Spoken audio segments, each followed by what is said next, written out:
Bonjour et bienvenue sur Première Classe TV, votre chaîne d'information sur les voyages d'affaires du futur.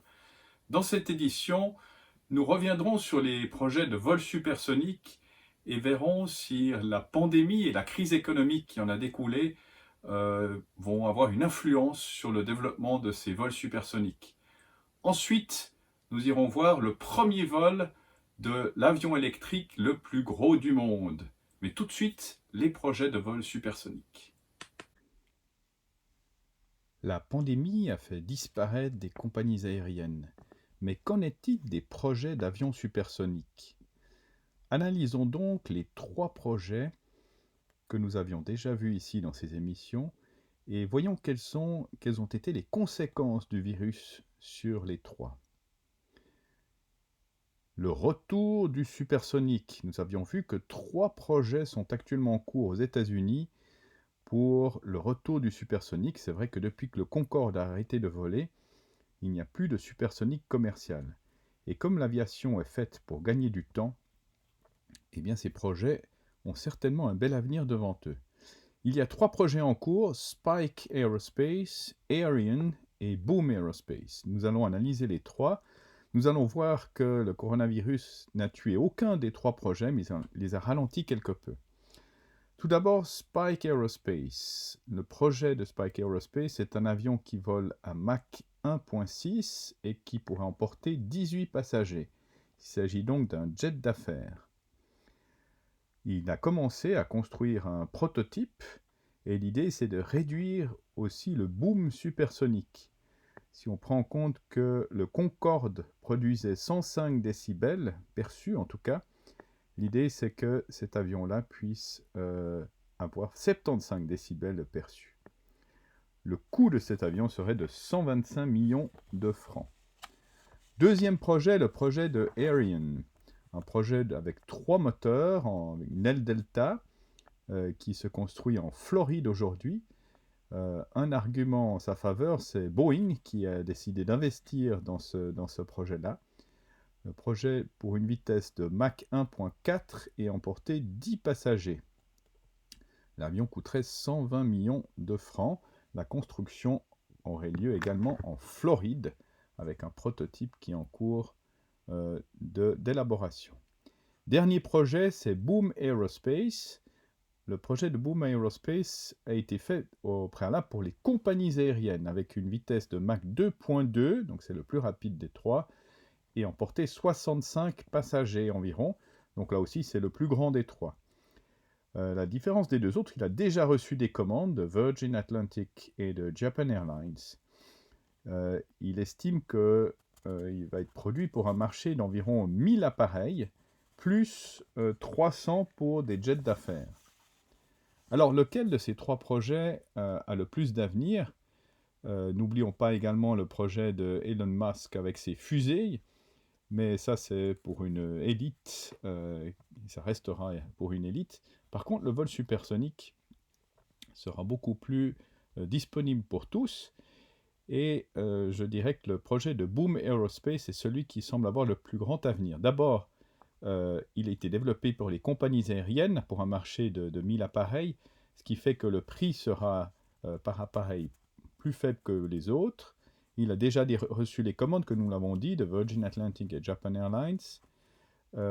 L'argument de Aaron, c'est qu'il a aussi reçu des commandes de FlexJet pour 30 appareils, mais tous ces avions, il faut bien le dire, ne seront pas disponibles pour l'année prochaine, parce que les compagnies aériennes ne pourraient pas les accueillir aujourd'hui, vu leur situation financière, mais on parle là d'un avenir à 5 à 10 ans, et là, à ce moment-là, les compagnies aériennes auront certainement retrouvé leur prospérité. La vitesse, bien sûr, donc certainement que celui qui arrivera le premier sur le marché arrivera avec un gros avantage, et c'est le cas de Boom Aerospace, qui a déjà construit un prototype. Son prototype est terminé, il est dans le hangar, il est prêt à voler, et on sait qu'il n'y aura pas un marché pour les 3 constructeurs, les 3 projets. Seulement 1 ou 2 pourront arriver à être commercialisés. Donc nous leur souhaitons bonne chance aux 3 et nous nous réjouissons de voler en supersonique. Et maintenant, nous allons nous rendre vers les vols électriques avec le plus gros avion électrique qui ait jamais volé. La société américaine magniX a réussi son pari de faire voler le plus gros avion commercial électrique au monde. Vendredi 29 mai passé, l'entreprise spécialisée dans la fabrication de moteurs électriques destinés à l'aérien a effectué avec succès le vol inaugural de la version électrique du Cessna 208 Grand Caravan, un avion capable de transporter jusqu'à 14 passagers. magniX est parvenu à faire voler durant 30 minutes le Cessna au-dessus de Moses Lake, petite ville américaine de l'État de Washington qui surplombe un lac éponyme, sans provoquer la moindre émission de CO2 dans les airs. Un exploit pour cette société qui fait de l'appareil le plus grand au monde à avoir effectué un vol en mode électrique. Venons-en aux détails techniques.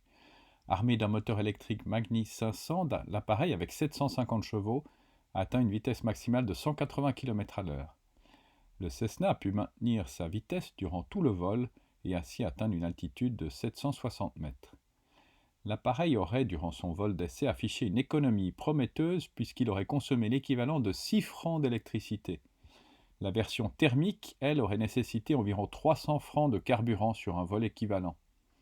Le coût économique d'un vol est évidemment un argument majeur, si ce n'est déterminant.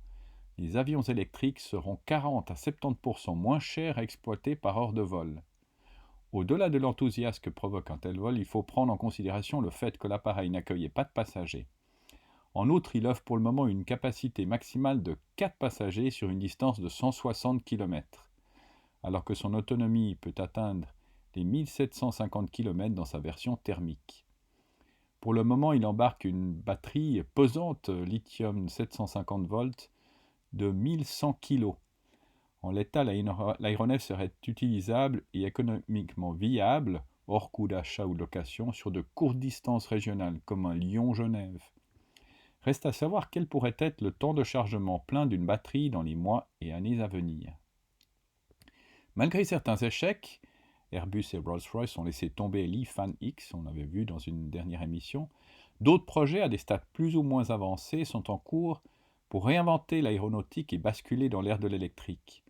Outre EasyJet et Wright Electric, qui visent le haut du panier en développant un avion électrique de 190 places, dont les premiers essais en vol sont espérés pour 2023, nous avons également récemment parlé du Clubic Dalis, aéronef de la société israélienne Eviation, de taille comparable à la version électrique du Cessna Grand Caravan, mais à l'autonomie plus importante jusqu'à 1000 km. Chaque appareil couvre un segment différent du transport aérien commercial.